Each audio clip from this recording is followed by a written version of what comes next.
There's a carpenter around my area. He's old. And I was having a conversation. Who answered this question? I was having a conversation with someone you know. I mean, she's going to see this video. I think it was Chisom. You know Chisom? You know her, right? Yeah. So, she's into shoes, shoemaking, shoe repairs, and all of that. Yeah.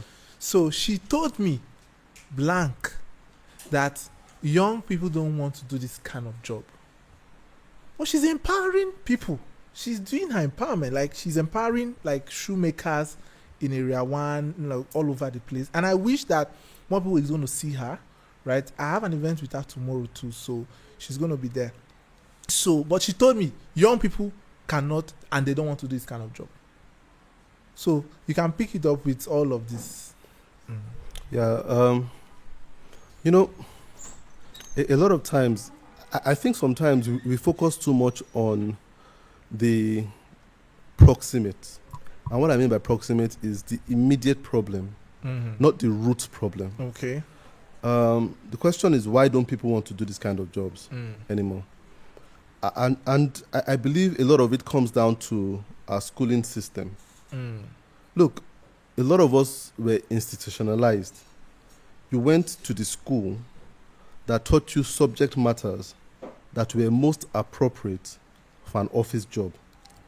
How do you expect to come out of a school system if you spend 6 to 18 years, talking about from primary school to university, wanting to do something that you've not been primed to want to do? You understand? So we're desensitized, you understand, from using our hands, because we were taught that our hands are crude. You understand? So it's little wonder that it's people, a lot of people that have been doing this job, like carpentry, plumbing, and auto mechanics and stuff like that, are people that didn't go to school. You understand? A lot of them didn't go to school, so they didn't see this thing as a stain on their reputation. So we are taught by school to desire a particular thing. If you look at, just check children going to school today, which is a big problem on its own. The average child is going to school wearing a shirt and a tie. Most school uniforms have shirt and tie. Is that how carpenters dress? Is that how plumbers dress? So they're already being primed for a particular type of lifestyle. You understand? So they can't like it. You cannot expect them to like it. In fact, it's ridiculous, because my kids used to go to a school where, even in this hot weather, they wear blazer, they wear hats and wear tie. You understand? They look like bankers going to school. So you cannot now expect them to leave that and now say, I want to wear T-shirt or overalls or even get stained. Because when you get stained in school, you get punished. Stain on your uniform shows that you are a bad student. They will bring you out on assembly and punish you. All these things are subliminal messages being passed down. So those industries would suffer. Do you understand? Until we go to that root problem of the education system doesn't help us to build other industries. It doesn't. And that's why when you watch children in China, there's so much content about children in China. Maybe I see it, but a lot of people don't see it. But then I see it a lot. You see them cutting each other's hair, making food, being in the poultry. They are working. So that person will not grow up and say, I don't want to be a poultry farmer. You wouldn't. Their mind is open to it already. You understand? Our mind's closed. So how many students have farm day in school? But you do mathematics every single day. So you are boom to be an accountant, engineer, stuff like that. So that's where the problem comes from. As it concerns him as a teacher, and he's saying that people are not. It will be interesting to see the format of his teaching. However, this is where he needs to pay attention as a teacher. Even he might be bitten by that bug of wanting to earn fast too. So he's frustrated because the only reason why he's chasing is because he's not getting a particular number at a particular time. As a teacher, you need to be very patient. And that's why I don't believe, I used to run those things too. I used to run a logo design program. Look, don't deceive yourself. 2 months, 3 months is not enough to learn a particular thing. You're just scratching the surface. I had a 3-month program to teach people logo design. It wasn't enough. But I now realize that when we start teaching to get people like this and say you're here for 3 months, it's not good. What we need to do is harness what technology is allowing us to do, is to teach and leave the content. Okay. But if you are desperate, you can't do that. But teach, leave the content. Teach, leave the content. Teach, leave the content. Look, let people come to this content when they are ready. And they might not be ready for 2 years. But when they are ready 2 years, they will watch that content from beginning to the end. Yes. It always amazes me when people come to me and tell me, I watch your stuff on Pro Masterclass. And I did that 4 or 5 years ago. And someone just saying, but you taught me something today and I watch every single thing in one weekend. You see, I wasn't in a hurry. The same thing I'm doing with my podcast right now. I do it every single day. I don't really care about the numbers listening to it because I know when somebody is ready, they will search for it and then they will binge on it. You understand? So don't be concerned about the number. Be concerned about the knowledge. Put the knowledge out there. Leave it there. And by leaving it there, you will realize that people will come years' time and can start telling you that I listened to your content, I did this, that kind of thing. So you can't be interested in the money and wanting to gather people in a classroom. You'll always be disappointed if you do things that way. Yeah, thank you very much for that. So there's just this question. I mean, we are addressing this generationally because, it is what it is, right? We need to have this generational conversation so we too can get it right? As much as, you pursue, the elders have to pursue the younger. And then, it's not always easy because pursuing a young person that would not want to listen to you is another, conversation. You may not want to hear what he's going to tell you because these people, they have sharp mouth. They will tell you what. You understand? Something to think about. They will remind you. They remind you of a lot of things. So how do we differentiate between good and bad in this generation? Like good and bad. Are there middle grounds? All right. How do we differentiate between good and bad in this generation that is manifesting? Because they own the space now. We can see that. And I know there are still a lot of good ones, good that is going to happen, that is going to come out, as we move forward. But how do we... But then I think he asked a question, that when people write content, right? You mentioned it in the first segment, that's how I made my first $10,000 in 1 hour. As though that if somebody makes that amount, he will really tell you. I don't know. Because if I'm making 10K per hour, I'm not going to tell you. Yeah, but why should I tell you? Dangote never do Masterclass yet. Till then. Yeah. So how do we know between the good and the bad and all this information that is being passed around? It's very complex, I know. Yeah. Knowing good and bad is it's so hard right now. It's not hard because good has changed or bad has changed. It's so hard because people are more fact-minded now than being truth-minded. So the problem is a lot of people hold on to facts. They argue facts and they're not open to truth anymore because truth is too rigid. And you see, the difference between truth and fact is truth is spiritual, fact is intellectual. And you realize that a lot of people in today's world are very intellectual. And that's why they can argue. That's why when you put up something out there, they can find holes and argue. This can't work. This doesn't this. Oh, the world has changed. It'll tell you things have changed. Fact always embraces change. And that's the biggest flaw of fact. Because about 20 years ago, a guy was a guy, cannot be a woman. But that's not a fact anymore. Someone will tell you, I have facts that shows me that this man is now a woman. That didn't. But you see, truth is rigid. And now when people tell me, oh man, are you guys basing something on a book that was written 2,000 years ago? Because truth doesn't have a timeline. It doesn't expire. So a lot of people are very fact-minded. And because they are very fact-minded, their good always changes. So at a point, it was not good to change your sexual orientation. But then fact says you can change it, so now becomes good now. You now say, okay, I think we should embrace it. You understand? So fact always changes things. Truth in itself never changes, so the good would always stay. So what I would say, how can you know between good and bad?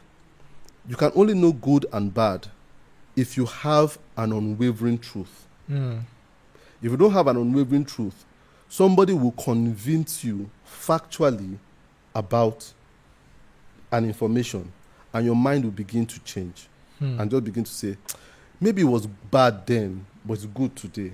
You understand what I'm saying? So when good doesn't have a standard, it's because people are very intellectual. The intellectual man is a dangerous person because he has information to convince you about how things have changed.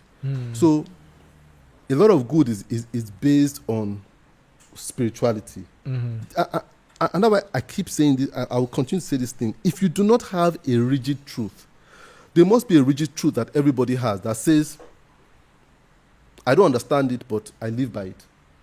People see it as a bad thing to not understand something that you live by. But it's how we stay grounded. It's just like saying, I have a 3-year-old and I tell him there's something called gravity.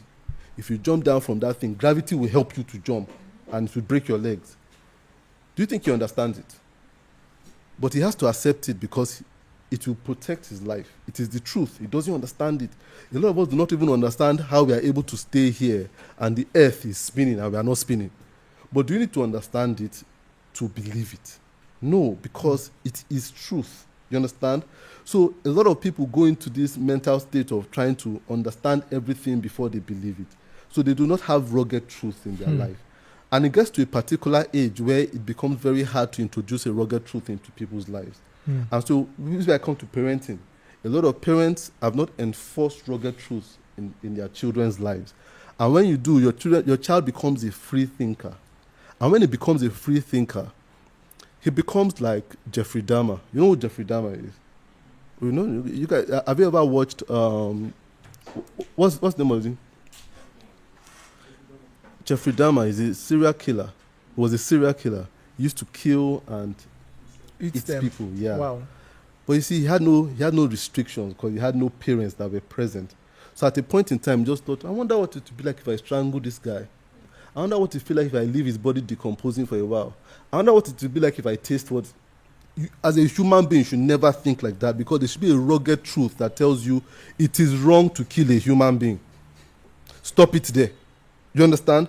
People that don't have rugged truth will always investigate to their doom. You understand what I'm saying? So, bad in itself is when things are not allowed to... When you allow things to be moved and moved and moved. If you ever had a cat before, that's what cats specialize in. If a cat wants to push this thing, you won't push it once, you just continue to push it till it falls.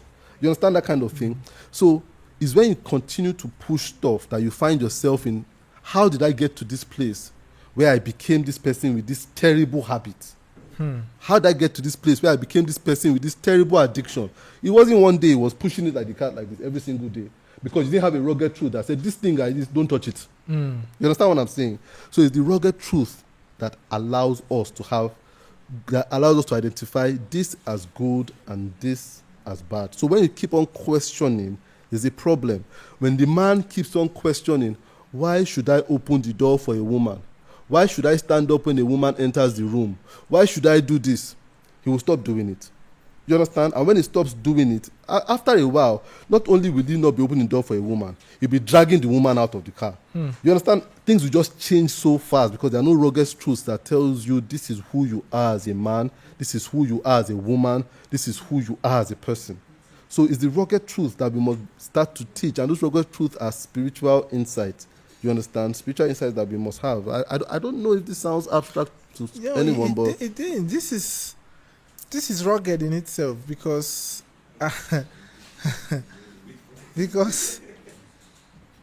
like, yeah. I'll give you an example. I have a guy who is my mentee, and he says he lives in a place in Lagos, and said everybody around him, they're all Yahoo boys. First thing I asked, I said, why are you not a Yahoo boy? And he took time to think about it. I thought the answer would roll off his tongue, but he thought about it for a long time. I said, sir, maybe because my parents told me what is not mine, and I shouldn't take what is not mine. Very simple truth. But see how far-reaching it has made him. Just that statement that his parents put in his head, what is not yours is not yours. Don't take what is not yours. He lives with other people whose parents didn't tell them that. You understand that kind of thing? And so we keep pushing the envelope. You see, when I was dating my wife, I can never forget a day. I bought her a card. We are not a card. I bought her a card. And I don't know what the card was. It was her birthday, but it was one of these, card that just had sweet words. But then I gave it to her. And I was giving it to her.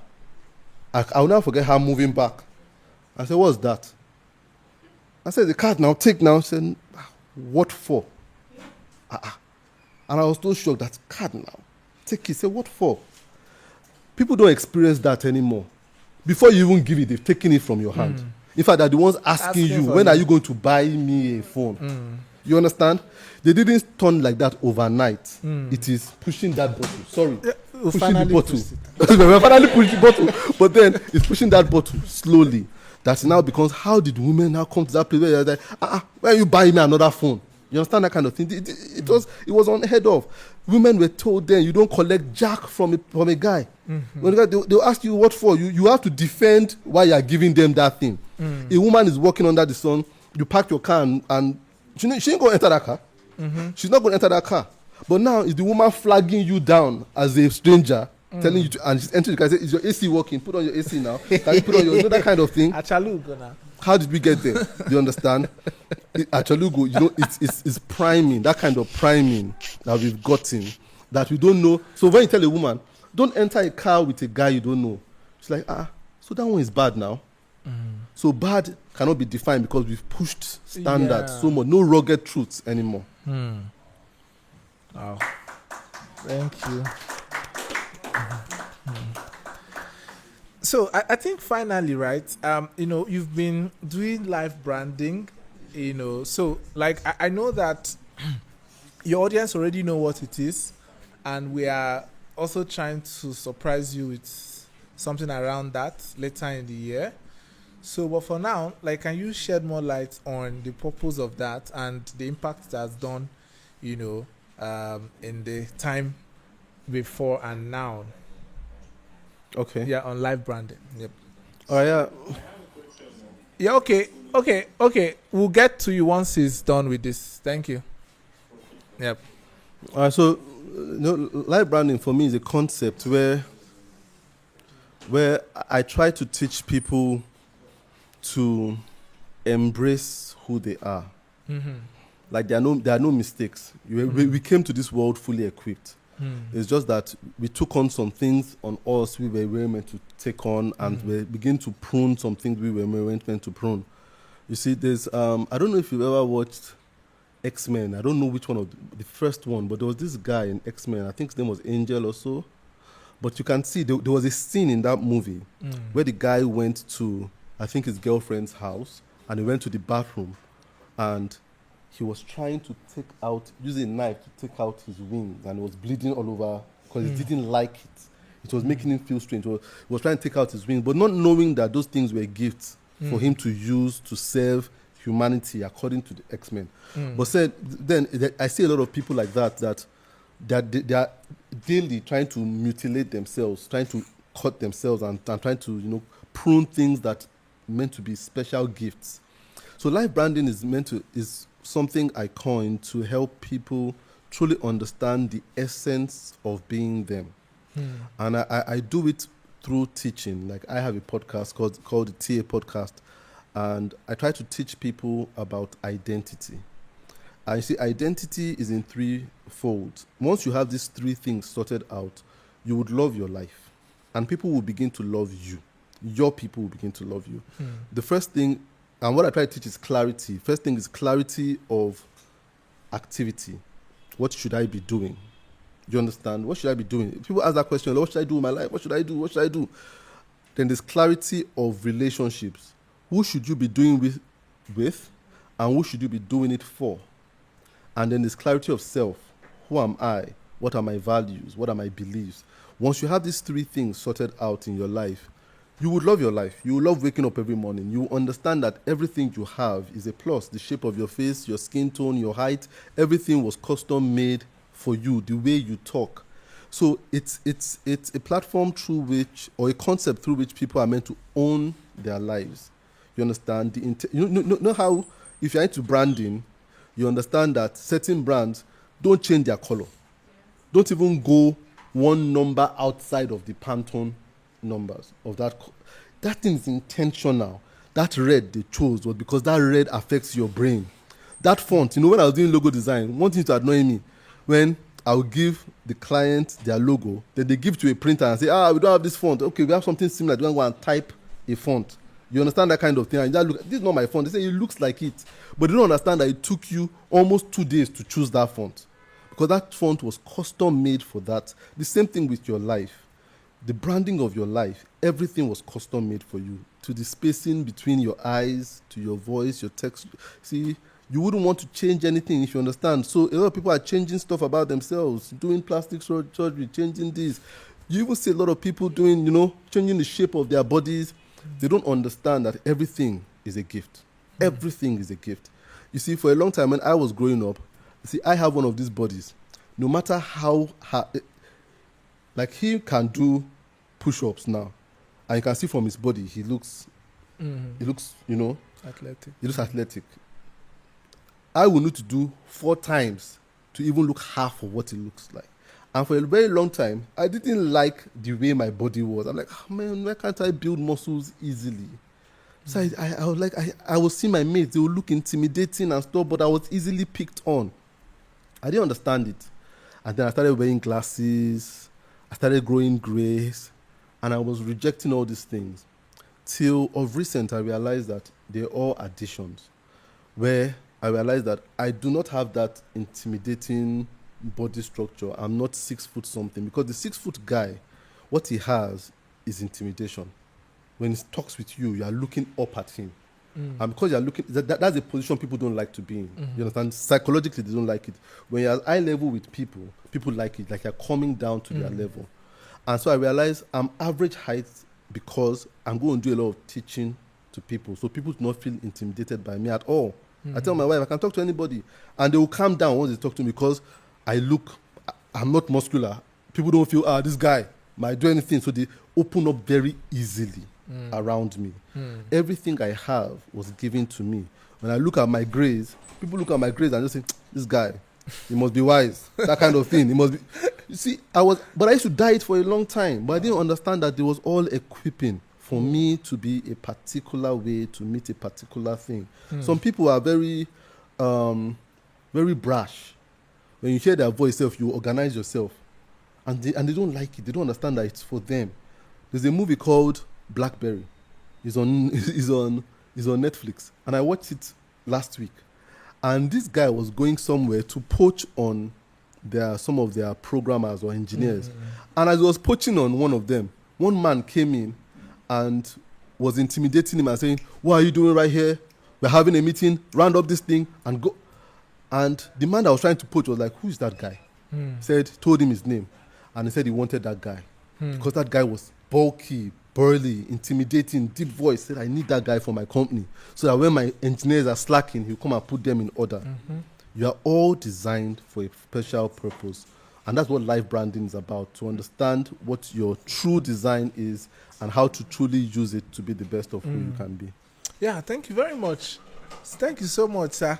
And I think that's like the last question for Mr. Tola. Then Mario, you can talk now. All right, thank you so much for the thank you, Mr. Very lovely and insightful session. Been following since morning. I feel like my Saturday is already made like this. So my question, right, going around most of the things Mr. T has been speaking about. Somehow I feel like we are living in a broken world and we see through a broken lens. It's just as how Gen Zs also have issues with how overly rigid older people are, and Gen Zs on the other hand, they are able to like adapt, move on to newer things. But of course, there are certain things like values that need to stay true till the end. And so at the end of the day, everybody has something to point in the other person, right? The vicious cycle of everybody judging everybody. And I think in the far run, it's not really productive, right? So how do we manage? And this is not necessarily about design. Since we're talking about like this is more like a life question. How do we manage each other's? How do we manage the imperfections we all see around today? Because everybody is guilty. If you actually look at yourself, we are all flawed. So how do we help people that are flawed, right, with their flaws? Because we have to probably be in a certain mind frame. And this, I feel like, and I know T must have said this before, all our life is connected. The way you live your life, the same life you live when you're in the office, everything is related to everything. So I feel like this question, not necessarily a career question, can also influence how I carry myself in my career, how I relate with other people, my employers. Somehow I feel like we're working with broken people, right? There's a movie I'm watching now called From, and I don't know how many people have seen it, but in that movie, certain people did certain things because they were in that town that somehow they come into, and someone killed somebody, and for a very long time they were judging her, but she became good, and so it didn't erase the evil she had done, but it took one person to say, you know what you did was wrong, but let's move. So I feel like societally we are in a place where everybody's judging everybody, and nobody's really taking time to hold, and say, oh, you know what, I'm as flawed as you are, and let's walk forward. I think this happens even in a relationship. Everybody's looking for somebody perfect, right? But we are not. No, it's not that. Talk.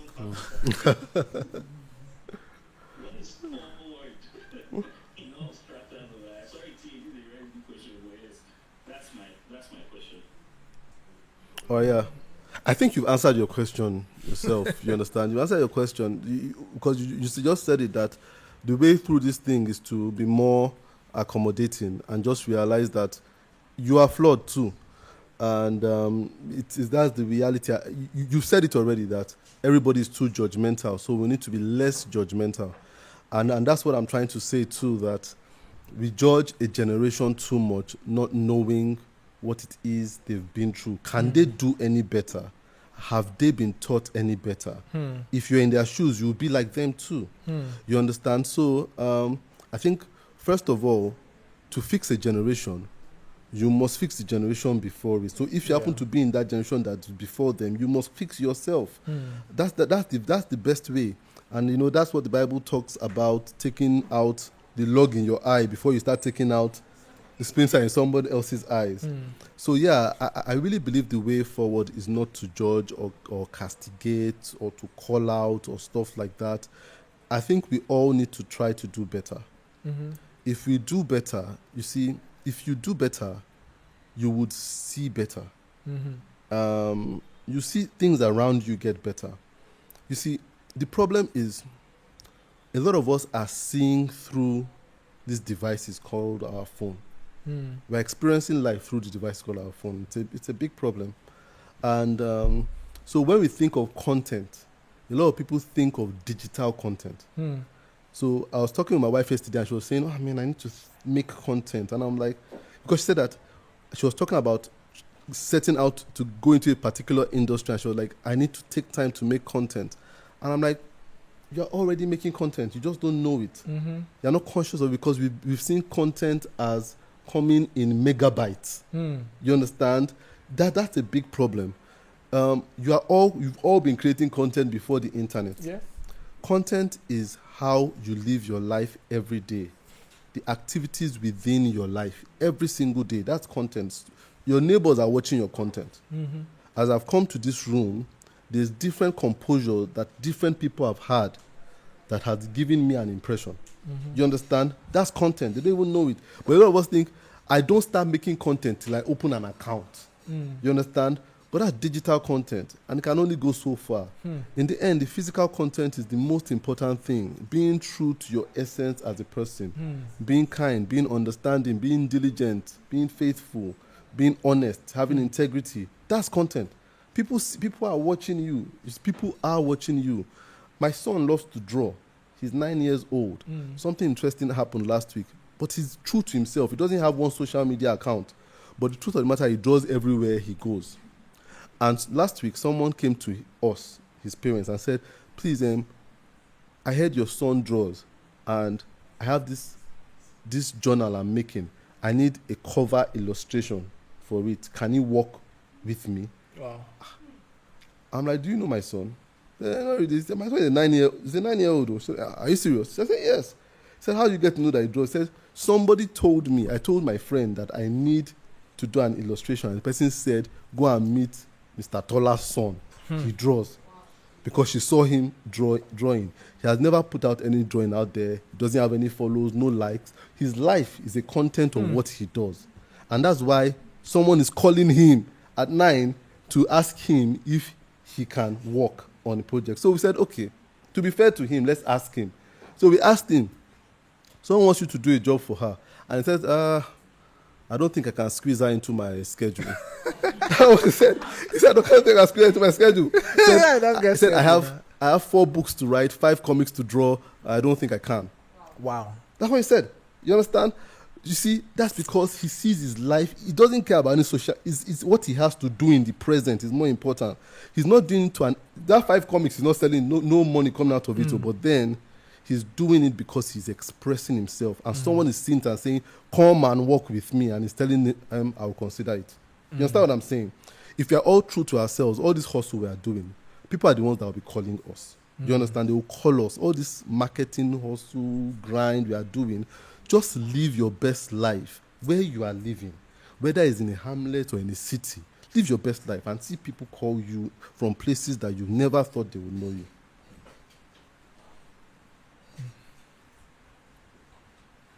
Kunle, yeah. Thank you very much. So clap if you know. I appreciate this session. Just listening. It has been, we came here to hear some of these things, and it's totally outside of what we thought we would listen to. And this is more like life branding. So it's more like a personal question and more like advice as well. When did you know? At what point did you realize that what you are doing now is, the path that you want to go? Because you're literally taking time out of your schedule and speaking to the younger generation, which is something that you also advise us to do as well, to correct ourselves for the coming generation. And at what point did you decide that? Then, as far as we spoke about putting out your work and publicizing yourself and more like show what you can do. Where do you draw the line with like putting out your work as marketing yourself and just staying true to your essence and waiting for people to maybe catch up? Is it because is it like, do you just wait for people to catch up to what you're doing, or do you start? At what point do you draw the line between waiting and starting out to put out your work so that people can actually see what you're doing and start to recognize you? All right. That's a good question. I like what Kunle does with his. Yeah. I love filler. Yeah, really good. He does. I don't know if he knows it, but it's really good. There's an essence to it. Yeah. Do you know whenever I wear those filler, I always feel confident. Yeah. So there's a spiritual essence to it because I have so many of them, but his own just has something about it. And the reason why I say that is to answer his first question. When you are doing something you're meant to do, there's something about it. There's an air around it. Other people might be doing it, but there's something about when you do it, it's just different. Even you will feel it in yourself. You will feel that something is leaving your body as you're doing it. I felt that way when I was doing design. When I was doing design, I used to feel like, I mean, I'm giving out something. And whenever I finished doing design, I was always very tired. I'll be tired. Even when I speak right now, at the end of the day, like tonight now, after speaking, I'm going to sleep like a baby. Not because I've done any rigorous activity, but because I've really given out my essence. That's what you call essence. That's what you call value. You see, how did I know or decide to go on this path?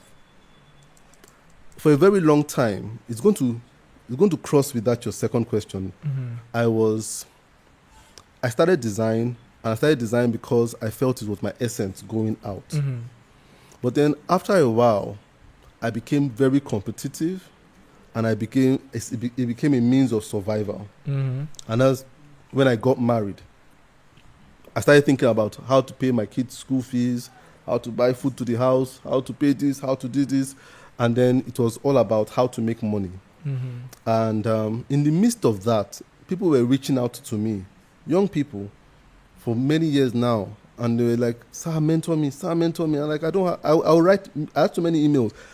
I don't have time to mentor you. I'm too busy with my business. That was my template reply. Every week they'll say, mentor me. I say, mentor, I'm trying to build a business here and make money. And I would turn them down. I turned down hundreds of people, to be honest with you. I did. And then after a while, it started to haunt me. So people still started asking me questions. Sir, I have this problem. I want to be a graphic designer. I don't know how to do it. I don't know what to do. Asking questions. And I would turn them back. I'm not a teacher. I'm not here to give anybody clarity. Do you have a job for me? No. Then move. You understand? That's what I was. I was like, it was about, are you going to pay me? Is my bank account going to? But then something started to happen. I will not be able to sleep. I would not be able to sleep. I'll be thinking about this person. I'm like, why am I thinking? I don't even know this guy. Why is he on my mind so much? And I'll think about the person so much that even the graphic design I wanted to do, your mind is a funny thing, especially when you're a designer. It takes the whole of your mind. I'll be able to think about that job I'm doing. I'll be thinking, answer Kunle's question. I don't even know who this Kunle guy is. And then I'll take my time and answer Kunle's question. And before I knew it, from answering Kunle's question, I'll get clarity in my own life. And to happen again, I'll answer, I'll get clarity. Answer, and I'm like, okay. So this thing is related to my own personal peace. So I now said, I need to lean into this thing. But then it was still hustle. I still felt, how would I feed my family? That was still what was, I need to be responsible. I can't be asking the Kunles of this world. It doesn't pay my bills. And so there was a day my wife was asking me a question, and I was sitting on the table, and I was telling her what to do. And I had that feeling again. Something was leaving my body. I felt like this was virtue. You understand? Yeah. And then my daughter, who was 8 years old at that time, just said, Daddy, this is what you should do with your life. You should be talking to people. And for me, that was confirmation. I'm like, if God can put it in an 8-year-old to tell me that, why should I resist that? You understand? She told me point blank. And I know why, you see, we don't ask children enough. We have this mentality. We ask validation from adults. Adults are very funny kind of people. I mean, elders, very funny. Elders, sometimes you be careful of the elder, because elders can be jealous of you. If you are doing what you are doing right now, don't be surprised if you have one uncle that you expect to be giving you a pat on the back and saying, Precious, you are doing well, organizing this thing and stuff, but he won't tell you. He will keep quiet. That's the good one. The bad one will discourage you. So how much did you make from that thing you made yesterday? But you don't understand, he's not talking from care. He's talking from guilt. Because you realize when he was your age, he didn't do better. So he wants to stop you from doing better. That's why you need to be careful with elders. Not all elders want your good. Children are different. Children, if you are doing good, they will tell you they are doing good. If they like it, they will tell you they like it. So we need to surround ourselves with children. You understand? So when I ask them, what do you think about this thing? Dad, I don't like it. It's not fine. This logo is not fine. They don't care. My wife will try to massage. They say, Daddy, this is not your work now. This is not good. But when they say, I'm like, this is good, Daddy, I like this is good. And I say the client doesn't like it. Say, Daddy, the client doesn't know what they're saying.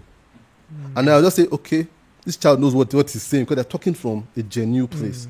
So you see, for me, it was my daughter and my spirit that made me just realize I need to commit to this thing. I need to make it my life. You understand? In the end, that's what legacy is living behind your essence, dying empty.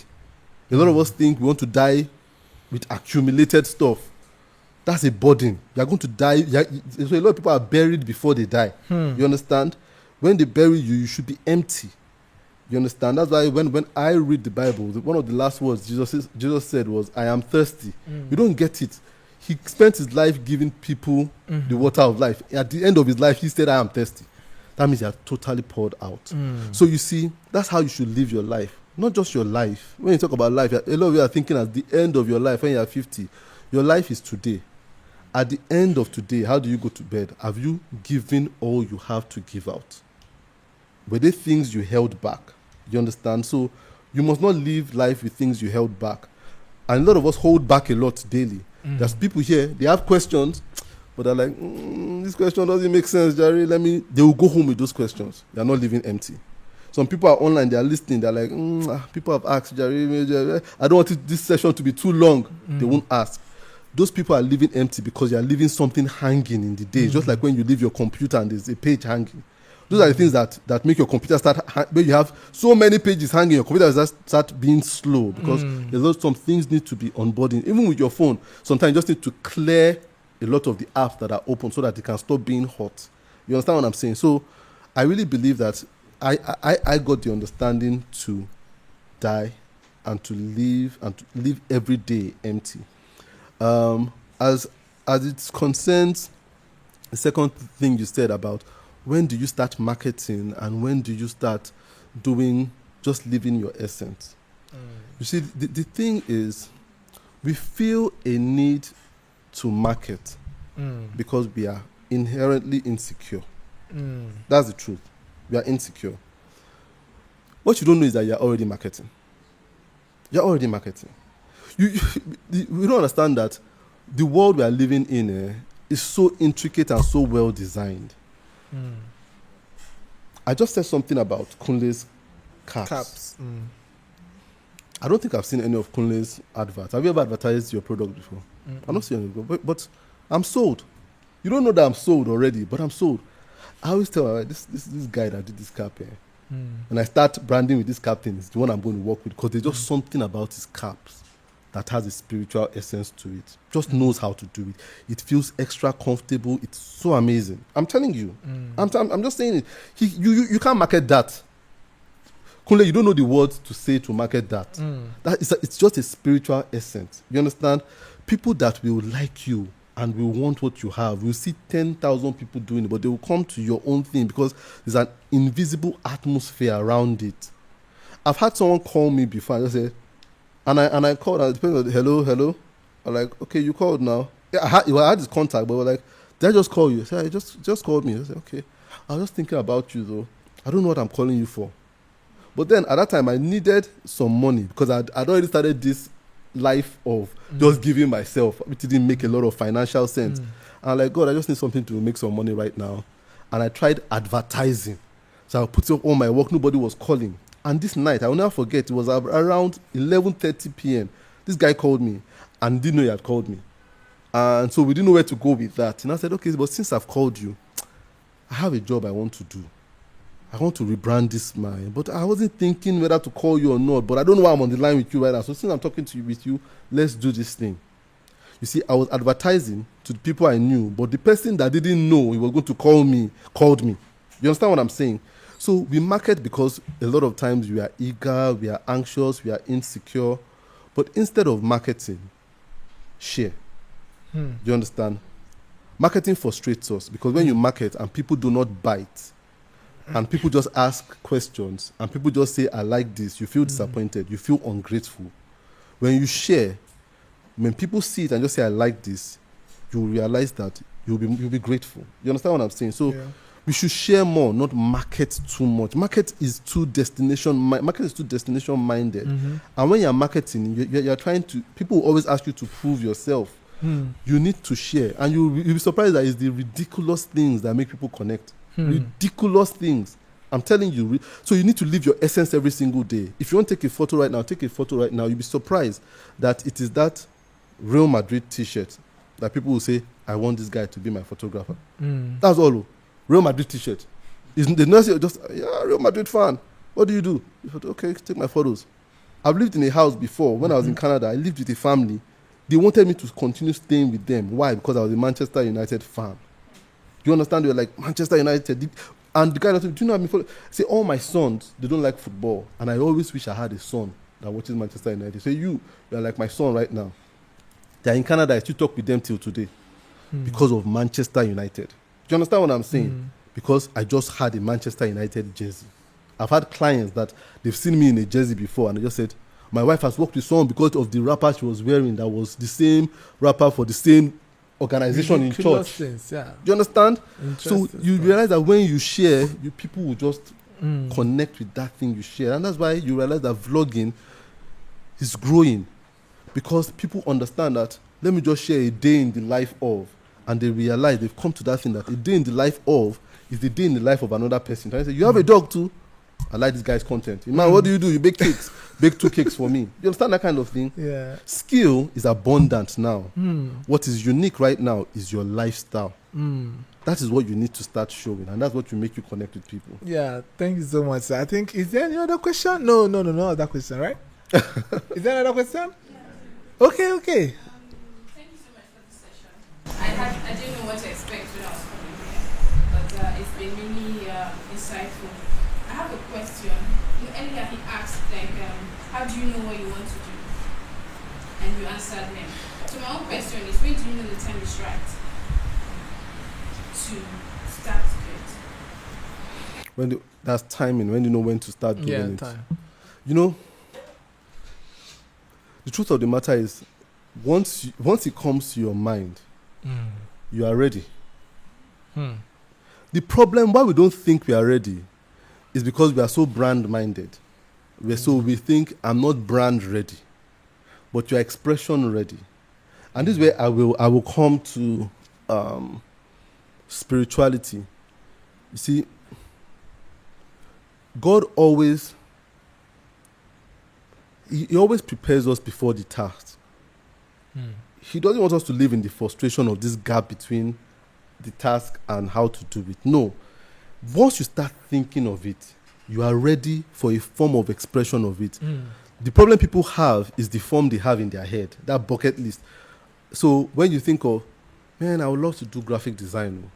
The problem is you don't think you're ready because you don't have a space like, etc. Do you understand? But that's not where it starts from. It starts from that. You see, when I started to do graphic design, my mind was just like, I saw someone doing that. I was like, I think I can do this thing. I would like to do this thing. So immediately I got home. I didn't have a laptop, but my dad has a laptop. So I waited for him to get back from work, and I opened his laptop and I just said, there was no Photoshop, no Corel Draw, but he had PowerPoint. So I started using PowerPoint to do it.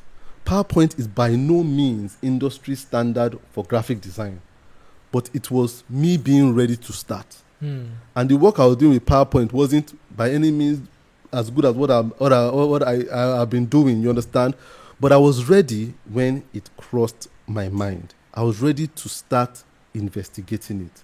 I was ready to start trying to do it. So a lot of us, we confuse brand ready to being spiritually ready. You understand? So you're like, because the world is so social media corrupt right now, we are thinking of how it will look. You don't want people to make fun of you, so you think you're not ready because it's not picture perfect. But you might not be picture perfect for 2 years, but you are ready to start doing it. You understand? So the first thing, if you want to start taking photos, you're like, I want to start taking photos. The first thing you start thinking of is photography studio. That's not where it starts from. It starts from, I take photos with my phone. You are ready. You understand? And some things will be out of focus, but that's your first job. You understand? The first thing, out of focus. Then you start taking things that are more in focus, and then you realize that in 2 years you look around and you have a camera, you have tripod, and like, where did all these things come from? Just 2 years ago, all I had was a phone. You understand? So immediately it crosses your mind. That's a spiritual thing. And God doesn't waste our time. So he doesn't tap you to wake up when you're not ready to walk. You understand what I'm saying? He will open your eyes because he knows that you're ready to see. When you're not ready to see, he doesn't open your eyes. It's either you now don't go out of disobedience, but it's never God's fault that he woke you up too early. That's why the Bible tells us that God is not slack or slow like man. No, it doesn't. God never awakens us too early. That's an imperfection. And in God, there's no imperfection. So if you brought it to your mind, it means it's perfect timing. But the truth is that we confuse perfect timing with perfect product. Perfect product might take years, but perfect timing to start, to consider, to get your hands dirty is different from perfect product. Perfect product takes a long time. You understand? It takes a pretty long time.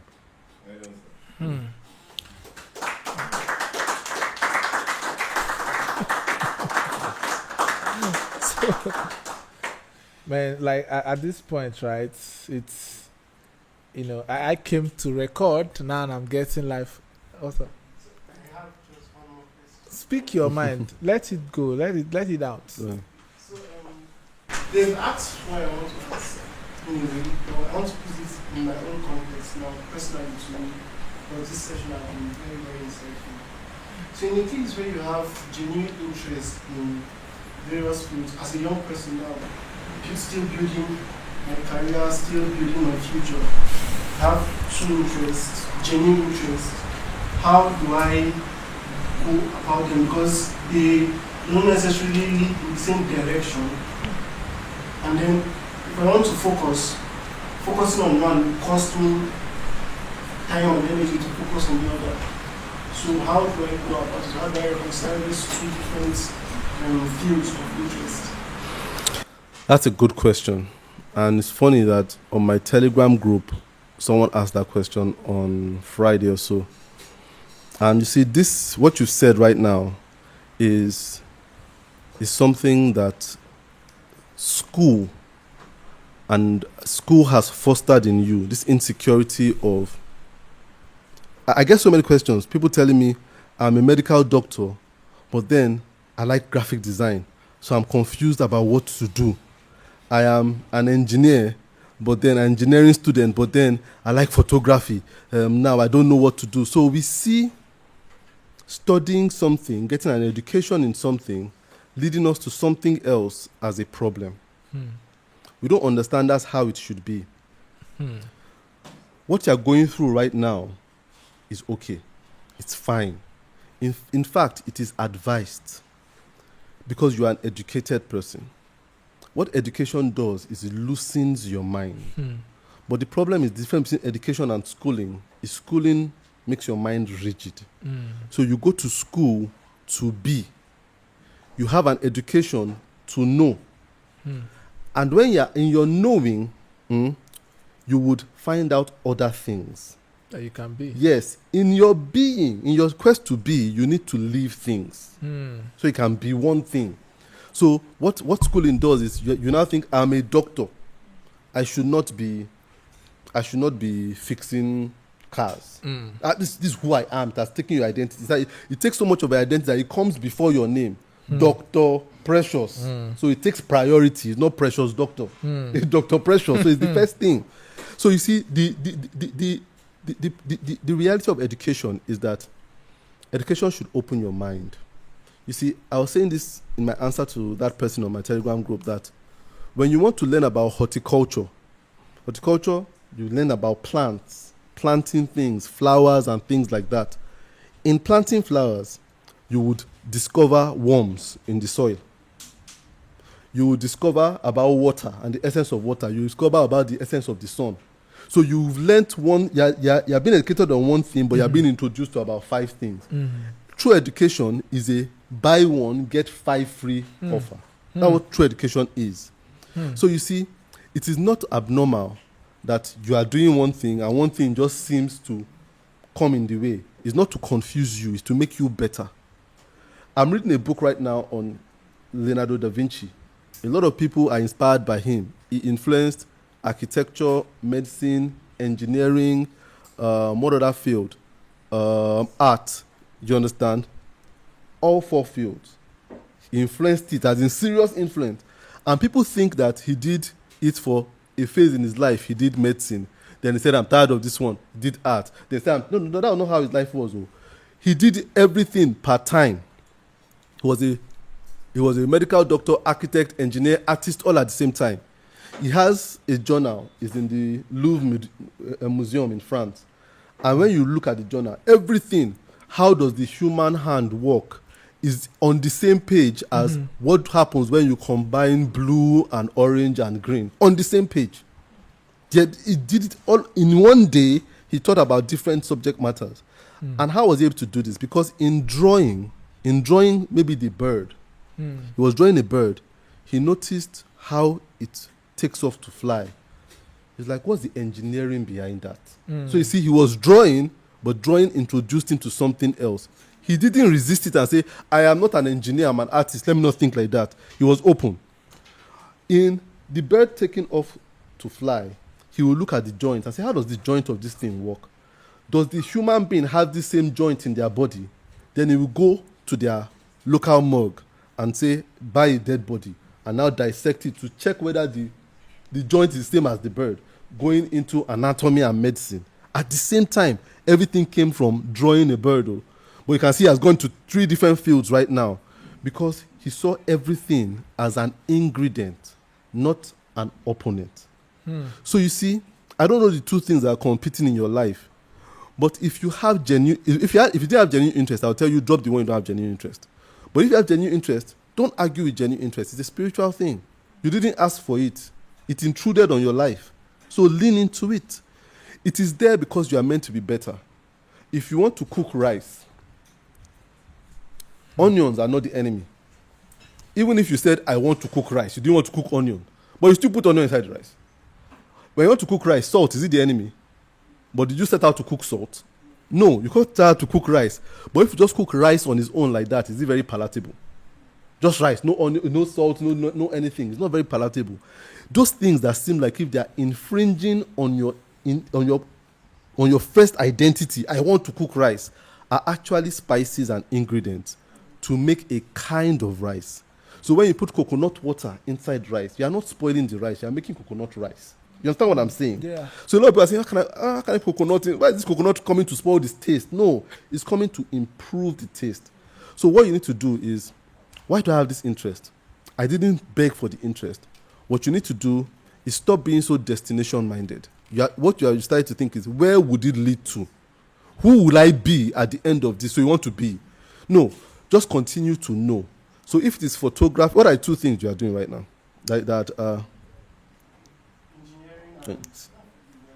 Engineering and what? Engineering, graphic design, and tech. There are still many, but let's stick with those 3.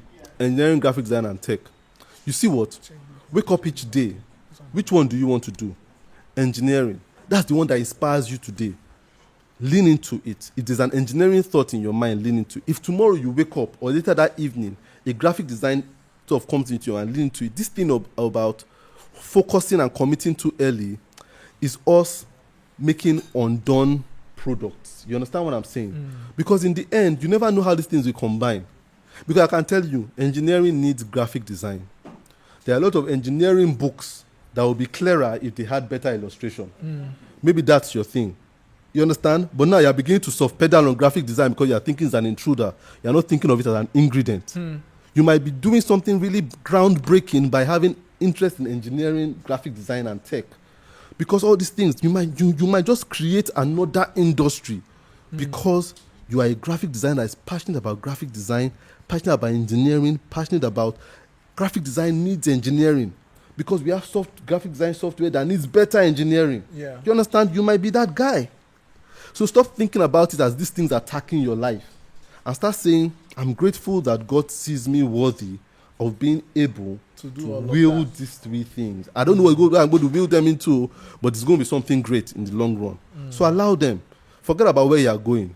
Think about where you are. And allow yourself to grow into who you are meant to be. All right. I mean, Fabian.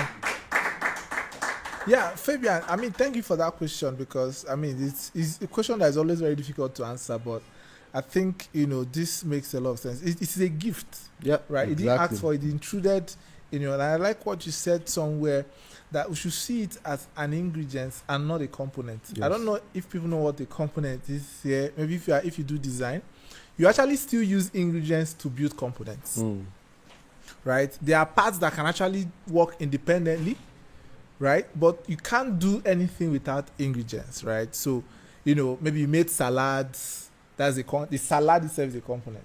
You made the fried plantain is a component, but you can't do all of that without putting two or three or four together to come up with that. So, Mr. Tola, thank you so much for this session. It's really insightful, honestly, and I believe that everyone here have benefited a lot, because people here are ready to do more of this. Mr. Ade is always happy to collaborate, for us to get some of these sessions, over and over again, have roundtable conversations, do it. We are going to pursue the knowledge, and we are going to commit to making sure that we give it as much as possible. I know a lot of people here have things to share, in form of content, in form of lifestyle and all of that, but I know we have clearer direction now. So it's no longer about how you feel, it's about what the generation needs right now. Because if we should go by how we feel, I don't think you'll be here, because this is a Saturday, and you should probably be with your family and having a good time. But thank you so much for coming, and we appreciate having you here. Your tweets are always very mind-blowing, and I think that is that for now. We're going to call it a wrap. But before then, right, on a lighter note, Mr. Tola like dogs. All right.